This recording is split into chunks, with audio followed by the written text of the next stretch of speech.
Hello जय हिंद दोस्तों, मैं शुभम आप सभी का स्वागत करता हूं आपके अपने इस यूट्यूब चैनल शुभमी क्लासेस में।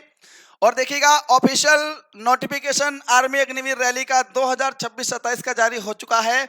आप सभी ने ना बहुत सारी वीडियोस देख ली होंगी, पर कुछ जरूरी बातें हैं जो मैं यहाँ पे डिस्कस करने वाला हूँ। इसमें नेगेटिव मार्किंग है या नहीं है, आपको समय कितना मिला है, क्या सच में आपका एग्जाम जून में ही होगा।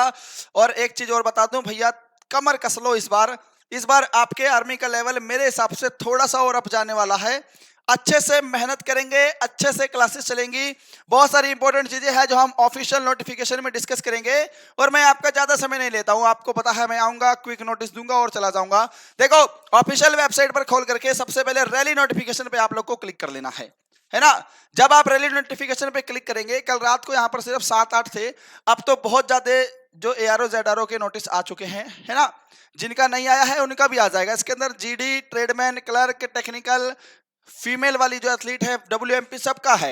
मैं सबसे पहले ना अपने अंबाला ARO का नोटिफिकेशन खोलता हूं। ये मैंने क्लिक किया है, अब ये लोड हो रहा है।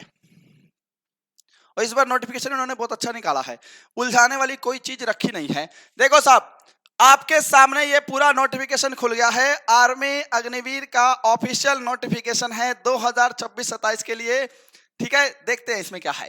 देखो साहब, सबसे पहले आपके फॉर्म भरने की डेट 13 फरवरी यानी कि आज से शुरू हो जाएगी और 1 अप्रैल तक फॉर्म भरे जाएंगे, यानी कि 1.5 महीने का समय मिल रहा है आपको। अब सबसे बड़ी मिस्टेक पता है क्या है कि 1 अप्रैल तक फॉर्म भरे जाएंगे। हम लोग तो फॉर्म भरेंगे 30 मार्च को, 25 मार्च को, 15 मार्च को। और चलो फॉर्म तो ठीक है, हम लोग तैयारी भी तब से शुरू करेंगे। और वहां पे इतना बड़ा ब्लंडर हो जाएगा, जो आप 15-20 दिन का गैप दे दोगे ना। फॉर्म तो मैं चलो मान रहा हूं, पर आपने जो तैयारी में 15-20 दिन का गैप दे दिया, वो 15-20 दिन आपके आगे कभी भी कवर नहीं हो पाएंगे, है ना। तैयारी आज से शुरू करो और फॉर्म भी जल्दी ही भर दो। उसका बेनिफिट क्या है, फॉर्म भरने के बाद मोटिवेशन कुछ अलग होता है तैयारी करने का, लास्ट तक उसको मत लेकर जाओ। बात समझ में आ गई। और अपने जो पासपोर्ट साइज आपकी फोटो आप डालेंगे उसमें, उसकी कम से कम 15 से 20 कॉपीज रख लीजिएगा। पासपोर्ट साइज फोटो का बैकग्राउंड बिल्कुल अच्छे से क्लीन होना चाहिए। कभी चश्मा लगा के ऐसे अक्षय कुमार का पोज बना करके फोटो नहीं खिंचवानी है। फॉर्म रिजेक्ट बहुत हुए थे पिछली बार, इस बार रिजेक्ट नहीं होने चाहिए। दूसरा चीज मैं पहले बता रहा हूं, अपने फादर का नेम, मदर का नेम, अपना नाम जो भी है, सभी डॉक्यूमेंट में सेम होना चाहिए।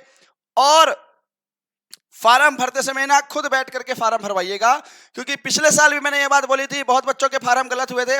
नेट कैफे वाले के पास तो फार्म छोड़ आएंगे, भैया मेरा फार्म भर देना, और उसने एक मिस्टेक कर दी और फिर लास्ट में आपको वो कह देगा सॉरी, और उसके बाद आपकी पूरी मेहनत बेकार हो जाएगी। फिर फार्म खुद बैठ के भरवाइएगा। अगर आप भर सकते हैं तो खुद भरिएगा, खुद अप्लाई करिएगा। ये 2 काम सबसे पहले जरूर करेंगे। जितने भी आपके डॉक्यूमेंट्स है, कास्ट सर्टिफिकेट, डोमिसाइल है, निवास प्रमाण पत्र है, करेक्टर तो आप लोग का ठीक ही होगा, करेक्टर सर्टिफिकेट, अनमैरिड, जो भी आपके लगते हैं सारे डॉक्यूमेंट अपने पास रख लीजिएगा। चलो अब इधर देखो, क्या है जी, 13 फरवरी से लेकर के 1 अप्रैल तक फार्म भरे जाएंगे। दूसरा क्या है साहब, ऑनलाइन एग्जाम डेट 1 जून से 15 जून 2026 रखी गई है, 15 दिन। और आर्मी में अभी तक ऐसा हुआ है, जब भी CBT एग्जाम हुआ है, जो भी डेट बताई गई है उसी डेट पर एग्जाम होते हैं। तो भले ही यहाँ पे टेंटेटिव लिखा है, टेंटेटिव मतलब है कि किसी कारण से अगर कोई बीच में एग्जाम आ गया, कोई दिक्कत परेशानी नहीं आई, तो डेट आगे पीछे कर सकते हैं।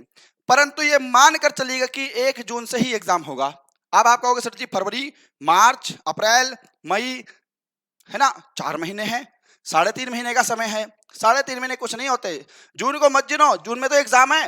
3.5 महीने का समय कुछ नहीं होता। फॉर्म जल्दी भरोगे तो जल्दी मोटिवेशन आएगा तैयारी करने का। अब देखो, मेन चीज क्या है, मैं शॉर्ट में बताऊंगा, आप लोग नोटिफिकेशन डाउनलोड कर लेना, ठीक है ना। देखो, क्लास 10th के लिए 45% मार्क्स चाहिए ओवरऑल, और हर सब्जेक्ट में कम से कम 33% मार्क्स होने चाहिए, है ना। 5 सब्जेक्ट के marks, each of those 5 subjects. बात समझ में आ गई।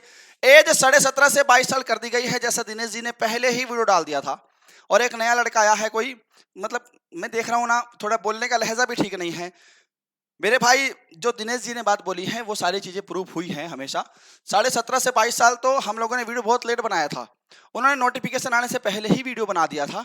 तो देखो, जिनके पास जानकारी है उनके पास जानकारी होती है, ठीक है साहब। अब मैं इस पे नहीं आऊंगा, ये आप लोग खुद पढ़ लीजिएगा। सबसे मेन चीज देखो भाई आपकी क्या है, क्लर्क के लिए भी है आपका क्राइटेरिया, आपको दिख रखा है जी, आर्ट्स, कॉमर्स या साइंस कोई भी स्ट्रीम हो सकती है आपके पास। 60% मार्क्स होने चाहिए, मिनिमम 50% इन ईच सब्जेक्ट। ठीक है। 17.5 से 22 सभी की है, किसी की 23 नहीं है, सबकी 17.5 से 22 है, चाहे ट्रेड्समैन ए। ये क्या है? अब देखो डेट ऑफ बर्थ का क्राइटेरिया समझ लो ध्यान से। जिनकी डेट ऑफ बर्थ 1 जुलाई 2005 से 1 जुलाई 2009 के बीच है, अगर 1 जुलाई 2005 वाला है वो भी फार्म भर सकता है, 1 जुलाई 2009 वाला है वो भी फार्म भर सकता है। 30 जून वाला फार्म नहीं भर पाएगा, एक दिन भी कम है, और यहां पर 2 जुलाई वाला 2009 वाला फार्म नहीं भर पाएगा। यानी कि इनके बीच में या इतनी एज होनी चाहिए तभी आप फार्म के लिए एलिजिबल हैं साहब, ठीक है ना। अब ये जनरल ड्यूटी के लिए जो हाइट है 170 सेंटीमीटर मांगी गई है, वेट जो है नीचे दे रखा है, वेट का अलग क्राइटेरिया है, एज के हिसाब से वेट मेंशन की हुई है, ठीक है ना। चेस्ट 77 प्लस 5 एक्सपेंडेबल, ऐसा फुला करके नापते हैं ना ये देखो जो वेट है ना वो एज के अकॉर्डिंग दे रखा है भाई, किसी की एज कम है तो उसका वेट ज्यादा कैसे हो सकता है, और वेट कोई खास नहीं मांगा हुआ है, 54 55 56 किलो में वेट की कैटेगरी समाप्त कर देंगे, है ना। सबसे पहले जो मैं मेन चीज देखना चाह रहा हूं ना वो मेरे को देखना है, कहां गया। अच्छा, ये तो स्पोर्ट्समैन के देखो एडिशनल नंबर्स भी मिलेंगे, जो गोरखास हैं, जो ट्राइब्स हैं, जो जिनको एज में रिलैक्सेशन मिलता है, जिनको हाइट में रिलैक्सेशन मिलता है, उनको रिलैक्सेशन मिल रहा है यहाँ पर, है ना। सबसे पहली बात, जीडी हो, क्लर्क, ट्रेड्समैन, टेक्निकल हो, कोई भी हो आपका ट्रेड, 200 नंबर का आपका एग्जाम होगा, है ना। इसके अलावा ना एडिशनल नंबर भी दिए जाएंगे जिनके पास स्पोर्ट्स का सर्टिफिकेट है, जिसने नेशनल इंटरनेशनल लेवल पर भारत को रिप्रेजेंट किया है, उसको 20 मार्क्स मिलेंगे, चाहे वो जीडी हो, ट्रेड्समैन हो, क्लर्क हो, टेक्निकल हो, ठीक है ना। और जिसने स्टेट लेवल पर, जूनियर नेशनल लेवल पर इंडिया को रिप्रेजेंट किया है ना। And who have one any medal, जिसने मेडल भी जीता होना चाहिए। देखो इंटरनेशनल लेवल पे अगर किसी ने भारत को रिप्रेजेंट किया है तो उसको मेडल की आवश्यकता नहीं है, परंतु अगर भारत या फिर नेशनल जूनियर नेशनल पे उसको मेडल कोई ना कोई चाहिए। अब एनसीसी वाला मेन पॉइंट है, ध्यान से समझ लेना। एनसीसी ए सर्टिफिकेट के 5 नंबर मिलेंगे सभी में, एनसीसी बी सर्टिफिकेट होगा तो सभी को 10 नंबर मिलेंगे, सी सर्टिफिकेट के 20 नंबर मिलेंगे जीडी में, बाकी क्लर्क में, ट्रेड्समैन में, टेक्निकल में 15-15 नंबर मिलेंगे। दूसरी मेन चीज क्या है साहब, जिसके पास एनसीसी से सर्टिफिकेट हो और उसने ना रिपब्लिक डे की जो परेड होती है दिल्ली में उसने उसमें पार्टिसिपेट भी किया हो तो उसको 25 नंबर का बेनिफिट है यहाँ पर, है ना। तो ये ना मार्क्स जो है एनसीसी वाले ये आपके एग्जाम होने के बाद जुड़ेंगे, एग्जाम में बेनिफिट नहीं है। कभी सोचो कि 20 नंबर का एग्जाम करके आ जाऊंगा, 25 नंबर तो यहाँ पर ले लूंगा, डॉक्यूमेंट वेरिफिकेशन में ये नंबर मिलेंगे साहब, ठीक है। चलो भाई आगे बढ़ते हैं। अब मेन चीज थी बोनस, कहां गया ये CEE, कहां गया भाई, जो मेन चीज है वो तो मुझे बतानी ही है।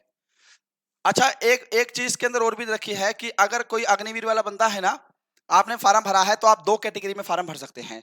एक लड़का 2 कैटेगरी में फार्म भर सकता है, जीडी और ट्रेडमैन का भी भर सकता है, जीडी और आप क्लर्क का भी भर सकते हैं, क्लर्क, ट्रेडमैन, टेक्निकल, मतलब एक बच्चा 2 कैटेगरी का फार्म भर सकता है, 2 ट्रेड का फार्म भर सकता है, सिर्फ 2 का भरना, 2 से ज्यादा का नहीं भरना, ठीक है ना। सोच समझ के भर लेना साहब। 30 दिन की छुट्टी मिलेगी आपको 1 साल में, और बेसिक मेडिकल लीव तो आपको मिलती रहेगी। आपको ये पे स्केल है आपका। मैं आया हूं यार CEE देखने के लिए, ठीक है ना। कहां गया भाई, ये आ गया, ये ऑनलाइन फीस है आपकी, तो ज्यादा आगे चला गया क्या, 1 मिनट, ये आ गया साहब। Online common entrance exam, 50 question 100 number.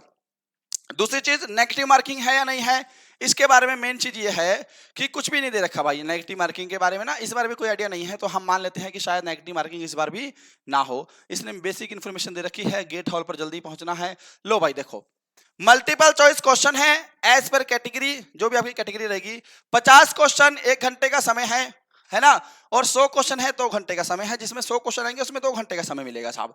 अब देखो साहब, full marks for every correct answer, nil marks for unattempt question, अगर आपने क्वेश्चन अटेम्प्ट ही नहीं किया तो उसके कोई मार्क्स नहीं मिलेंगे। पर ये कह रहा है कि अगर मान लो आपने क्वेश्चन अटेम्प्ट कर दिया और वो क्वेश्चन पीछे से ही गलत है तो उसका मार्क्स मिलेगा, पर अगर आपने क्वेश्चन अटेम्प्ट नहीं किया होगा और अगर वो क्वेश्चन वहां से गलत होगा ना पीछे से भी, तो भी इसका कोई मार्क्स नहीं मिलेगा। ऑल क्वेश्चन इफ अटेम्प्ट, या आपने अटेम्प्ट किए हो, will be considered for evaluation, या फिर even if mark for review, तो भी वही उनको कंसीडर किया जाएगा, ये कह रहा है ना। अब सबसे मेन चीज क्या है इसके अंदर, नेगेटिव मार्किंग का ना कोई भी जिक्र नहीं है। अब नॉर्मलाइजेशन होगा कि common entrance exam will be normalized take into account variation in difficult level of question paper difficult sessions. कह रहा है कि डिफिकल्ट लेवल ऑफ क्वेश्चन रहेंगे, वेरियस सेशन रहेंगे, बहुत सारे एग्जाम होंगे, डिफिकल्ट पेपर बनेंगे, तो आपको नॉर्मलाइजेशन करने के बाद आपका रिजल्ट आपके सामने आएगा, ऐसे नहीं आएगा, है ना। चलो भाई, नेगेटिव मार्किंग का तो यहाँ पर अभी तक मुझे कोई जिक्र नहीं दिया है, तो शायद आपकी नेगेटिव मार्किंग इसमें नहीं है, बाकी एक बार कंफर्म करके देख लेंगे।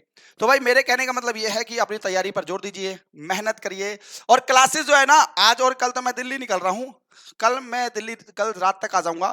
15 तारीख से आपकी क्लासेस बिल्कुल परफेक्ट तरीके से शुरू हो जाएंगी, 15 तारीख से, ठीक है। आप 2 दिन का मुझे समय दे दो, उसके बाद हम क्लास को स्टार्ट करेंगे।